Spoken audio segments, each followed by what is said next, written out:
श्रीमद् भगवद गीता के 6वें अध्याय के 16वें श्लोक का अध्ययन करेंगे। नात्यस्नतस्तु योगोस्ति न चैकांत मनस्कतः न चादि स्वप्नशीलस्य जागतो नैव चार्जुन।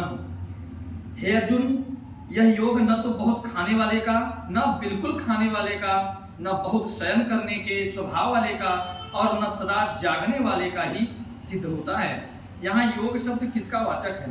परमात्मा की प्राप्ति के जितने भी उपाय हैं सभी का नाम योग है, किंतु यहाँ ध्यान योग का प्रसंग है, इसलिए यहाँ योग शब्द को उस ध्यान योग का वाचक समझना चाहिए जो संपूर्ण दुखों का आत्यंतिक नाश करके परमानंद और परम शांति के समुद्र परमेश्वर की प्राप्त करा देने वाला है। बहुत खाने वाले का और बिल्कुल ही न खाने वाले का ध्यान योग क्यों नहीं सिद्ध होता?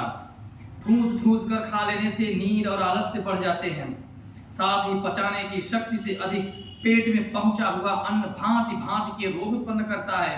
इसी प्रकार जो अन्न का सर्वथा त्याग करके कोरे उपवास करने लगता है, उसकी इंद्रिय प्राण और मन की शक्ति का बुरी तरह ह्रास हो जाता है। ऐसा होने पर न तो आसन पर ही स्थिर रूप से बैठा जा सकता है और न परमेश्वर के स्वरूप में मन ही लगाया जा सकता है। इस प्रकार ध्यान के साधन में विघ्न उपस्थित हो जाता है। इसलिए ध्यान योगी को न तो आवश्यकता से और पचाने की शक्ति से अधिक खाना ही चाहिए और न कोरा उपवास ही करना चाहिए। जो आजकल लोग इंटरमिटेंट फास्टिंग करते हैं ना, 18 घंटा 16 घंटा, ये सब भी अनावश्यक देखिए इसमें मना किया गया है। जीरो फिगर के चक्कर में बहुत सोने वाले और सदा जागने वाले का ध्यान योग सिद्ध नहीं होता। इसमें क्या हेतु है? उचित मात्रा में नींद ली जाए तो उससे थकावट दूर होकर शरीर में ताजगी आती है, परंतु वही नींद यदि आवश्यकता से अधिक ली जाए तो उससे तमोगुण बढ़ जाता है, जिससे अनवरत आलस्य घेरे रहता है और स्थिर होकर बैठने में कष्ट मालूम होता है। जो कि देखिए यहाँ लिखा है कि जो आलसी है उससे योग दूर रहता है।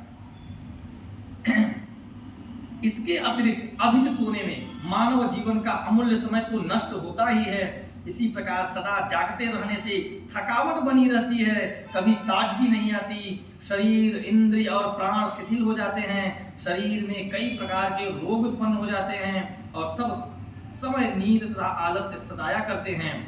इस प्रकार बहुत सोना और सदा जागते रहना दोनों ही ध्यान योग के साधन में विघ्न करने वाले होते हैं। अतएव ध्यान योगी को शरीर स्वस्थ रहे और ध्यान योग के साधन में विघ्न उपस्थित न हो, इस उद्देश्य से अपने शरीर की स्थिति, प्रकृति, स्वास्थ्य और अवस्था का ख्याल रखते हुए न तो आवश्यकता से अधिक सोना ही चाहिए और न सदा जागते ही रहना चाहिए। राधे राधे, जय श्री कृष्ण।